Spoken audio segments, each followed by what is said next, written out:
तो फ्रेंड्स, मैं डॉक्टर नवीन Allahabadi, chest end TB specialist, स्वागत करता हूं आपका अपने यूट्यूब चैनल में। फ्रेंड्स, मेरे पास लगातार पेशेंट की क्वेरीज आ रही थी और पेशेंट भी आते रहते हैं कि आँखों की टीबी, आई की टीबी के ऊपर एक वीडियो बनाइए। तो आज हम बात करते हैं आँखों की टीबी या आई की टीबी के बारे में। तो जो हमारी आँख होती है उसकी टीबी होने के कारण वही हैं जो बाकी एक्स्ट्रा पल्मोनरी टीबी मैंने आपको बताई थी, जैसे कि लिम्फ नोड टीबी बताई, ब्रेन टीबी बताई, मैंने आपको पेट की टीबी बताई। ऐसे ही आंखों की टीबी भी वैसे ही स्प्रेड करती है। या तो पहले लंग्स में जाकर के गोन कॉम्प्लेक्स बना सकती है, वहाँ से स्प्रेड हो सकती है, या फिर अगर इन्फेक्शन हैवी है तो डायरेक्टली जो बैक्टीरिया है वो ट्रांसमिट हो सकता है आँखों तक। तो ये भी टीबी के बैक्टीरिया बॉडी में एंटर करते हैं खांसने से, छींकने से, थूकने से, या आप किसी इन्फेक्टेड पेशेंट्स के कॉन्टेक्ट में आ रहे हैं, आपके बॉडी का इम्यूनिटी कम है, आप डाइट प्रॉपरली नहीं लेते हैं, फास्टिंग पे रहते हैं, या बॉडी के किसी भी फ्लूइड के कांटेक्ट में, टीबी के जो पेशेंट के जो फ्लूइड बॉडी से निकलते हैं उसके कांटेक्ट में आप आ रहे हैं, तो ये टीबी ट्रांसमिट हो सकती है। आइए जानते हैं सिम्टम के बारे में कि कौन कौन से सिम्टम आँखों की टीबी या आई की टीबी के पेशेंट फील करते हैं। तो पहला सिम्टम होता है रोशनी का कम होना।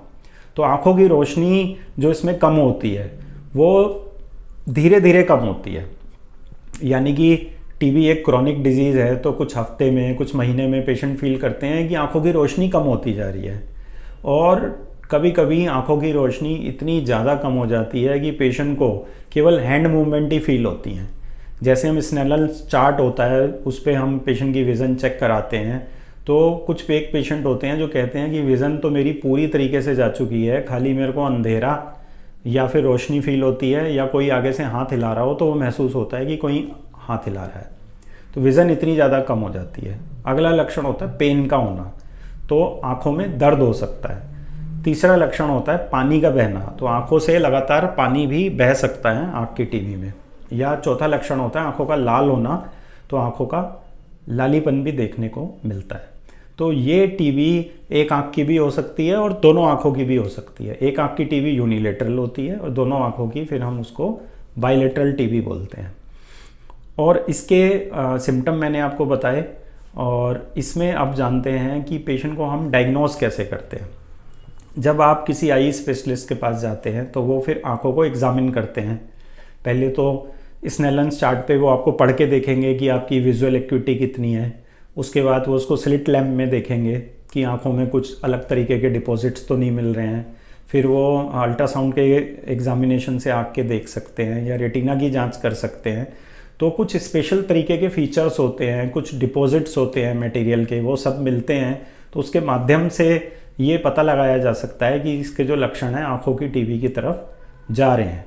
एक और बीमारी होती है सार्कोइडोसिस, उसमें भी विज़न कम हो जाती है। तो टीबी के और सार्कोइडोसिस के जो लक्षण होते हैं वो लगभग मिलते जुलते होते हैं और दोनों को डिफ्रेंशिएट करना कभी कभी मुश्किल हो जाता है। इसके अलावा और टीबी से मिलते जुलते लक्षण देखने को मिलते हैं SLE में, जिसमें आंखों का इन्वॉल्वमेंट होता है और विज़न कम हो जाती है।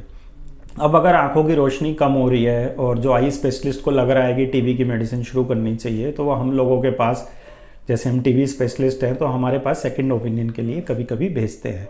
तो हम उन पेशेंट के ESR या मोंटुक्स टेस्ट करवाते हैं जो कि पॉजिटिव आते हैं। और अगर आई स्पेशलिस्ट को भी लग रहा है कि हाँ ये टीबी है, तो पेशेंट को टीबी की दवाइयाँ शुरू कर दी जाती हैं। और अगर पेशेंट का विज़न में इम्प्रूवमेंट आता है तो ये एक इंडिकेशन होता है कि हाँ पेशेंट को आई की आँखों की टीबी ही थी। तो दवाइयाँ हैं वही 4 दवाइयाँ हैं जो मैंने आपको बताई हैं अभी तक, बाकी एक्स्ट्रा पल्मोनरी टीबी में, क्योंकि आई टीबी भी एक एक्स्ट्रा पल्मोनरी टीबी का सब टाइप है। उसमें दवाइयाँ हैं रेफेम्पेसिन, आइसोनियाज़ेड, कॉम्बिटॉल, पाइजिना, और किसी किसी कंडीशन में हम लीवोफ्लॉक्स, स्ट्रेप्टोमाइसिन या मिकासिन भी देते हैं।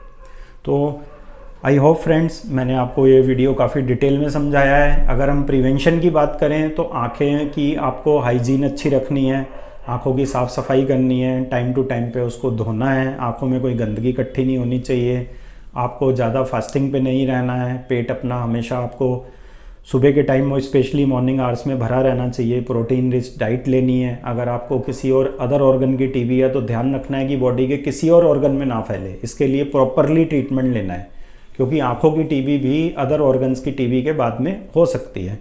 इसके अलावा स्मोकिंग ड्रिंकिंग नहीं करनी है और एक्सरसाइज टाइम टू टाइम पे करनी है, अगर आप इन सब चीज़ों का पालन करेंगे तो आप आँखों की टीबी होने से अपने आप को बचा सकते हैं।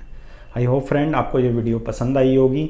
आप इस वीडियो को लाइक कीजिए, शेयर कीजिए और हमारे चैनल को सब्सक्राइब करके बेल आइकन ज़रूर प्रेस कीजिए। और हाँ फ्रेंड्स, मैं अपने क्लिनिक पे 9 AM to 9 PM यहाँ आदर्श नगर में मेरा क्लिनिक है, चेस्ट एंड टीबी सेंटर नाम से। तो आप यहाँ आ सकते हैं और नीचे दिए गए नंबर पे कॉल करके आप अपॉइंटमेंट लेके यहाँ पेशेंट को ला करके दिखा सकते हैं। आई होप आपको ये मेरी वीडियो आज पसंद आई होगी। Thank you.